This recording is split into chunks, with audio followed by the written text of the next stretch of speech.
Hey team, hope you're all doing well. Today's topic I wanted to go over threshold training for masters runners. I know a lot of you are 40 years old or older. That's what categorizes in most cases masters runners. And as a masters runner myself, even though I'm not competing now, I basically just focus mainly on jogging now and walking and just staying in general fitness. I do have some experience because I did train very heavily after 40 years old. I'm 48 now at the time of this video anyways.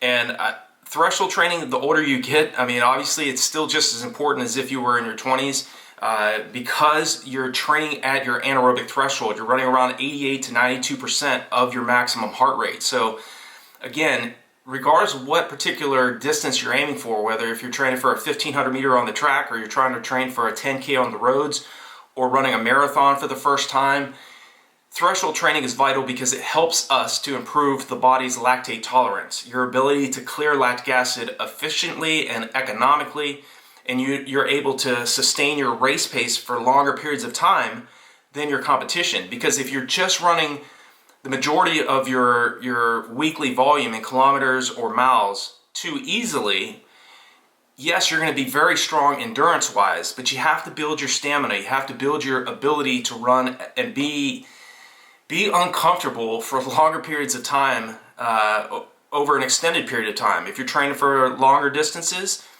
I always say a minimum of 4 months, but preferably 5 to 6 months if you're training for a half marathon or a marathon. Usually you can get away with like 12 weeks of training if and only if you've given yourself about 3 to 4 weeks of easy aerobic mileage. You've built that foundation of aerobic fitness before you start a 12-week buildup. I think you can still do very well, masters runners as well, over a 3-month buildup if you're training for, say, like a 5K, 10K, 10 miler. Okay, but again, you can't. It's always wise to at least have spent several weeks building your aerobic fitness, strengthening your ligaments, your tendons, before you start any specific training plan. Okay.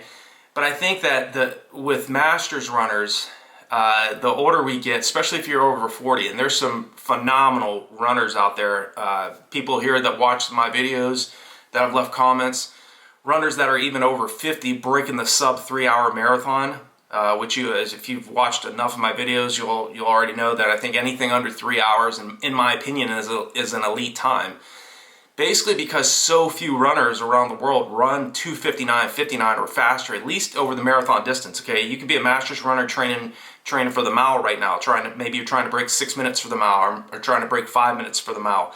Threshold training should be, and for any legitimate masters runner, even if you're just a beginner and you're just getting into running and you're 40 years old or later, threshold training is important because, one, you're stressing the energy systems of the body adequately to a point where, one, you're able to, like I said, you're able to hold that goal race pace that you're aiming for a longer period of time and minimizing the slowdown effect.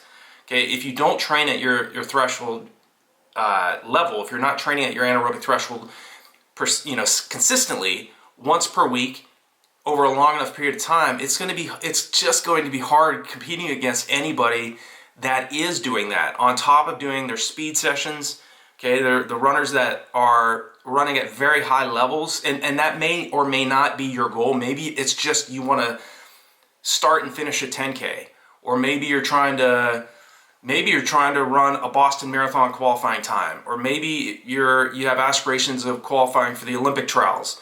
Everybody's got their own viewpoints on this, but if you're trying to take your racing to the next level and your physical fitness to the next level, threshold training, especially as a masters runner, is absolutely vital. You cannot not do this and expect to go up against athletes that are doing it.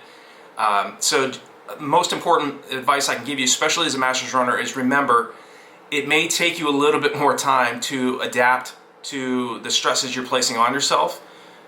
Physiologically, and this is from a lot of the world's top distance running coaches, exercise physiologists, they say it does take up to 28 days for your body to adapt to the stresses you're placing on it. So, and threshold training is not easy. Okay, again, it's running around 88 to 92% of your maximum heart rate. So per the V.O2 calculator, it does state, and this was Dr. Jack Daniels, another one of the very best coaches in the world. He says, based off, this is just an example for an athlete that's trying to break 4 hours for the marathon, trying to run 3:59:59. Threshold pace is 8:32 mile pace or 5:18 kilometer pace. Okay, so you're running about, again, 9:09 mile pace is goal pace for a sub 4 hour marathon time. Okay, 5:41 per kilometer pace is the goal pace you need to hit for 42.2 straight kilometers to run a 3:59:59 for the marathon distance. So threshold effort, again, is 8:32 mile pace or 5:18 kilometer pace. Give or take a few seconds, okay? But these VDOT, like the VDOT calculator, it's a good indicator of what you're capable of doing. It also gives you an equivalence, okay? So an athlete that's trying to break, if you're a masters runner and you're trying to break 4 hours for the marathon, the equivalent is a 1:56:10 for the half marathon, 52:24 for 10K, 15:51 for 2 miles, and 25:15 for 5K. Okay, so it's nice that it gives you an indication of potentially what you could run for another distance. It's not exact. Like I put in my PR for the marathon to 19:35. It says that my equivalent half marathon, I should be able to run a 1:06:34. I ran a 1:07:06. It says I should be able to run around 30:12 for 10K. My PR is 31:09. Says I can run I should be able to run a 5K in 14:32. I ran 14:18. So again, it's within a few seconds. It's off a little bit, but I recommend also utilizing that. It also has you can click on the advanced features and say you're not thinking so much about temperature or altitude as you're running. I highly recommend putting in the temperature. Say it's like 80 degrees out. So it will drastically adjust what paces you need to be running at threshold effort for somebody's trying to break 3 hours for the marathon or 4 hours for the marathon or trying to break 40 minutes for a 10K. Okay, so those are just a resource that I want you to be thinking about as you prepare for your races. But threshold training for masters runners, again, I think that the older you get, you have to adjust you do have to adjust your goals somewhat. I don't place limits on athletes because I never placed them on myself, but I do think that the older you get, yes, you become much more wise in your preparation, but you also have to remember that you're not 20 again, you're not 25, okay? I still, your mind is there, but physiologically, because we're getting older, it is much more difficult to run the types of times that maybe we ran in our 20s or 30s. Maybe you're brand new to the sport and maybe you're just getting involved in distance running as a masters runner. So you don't really have a history. Okay, you're just starting off and you're 40 years old or older.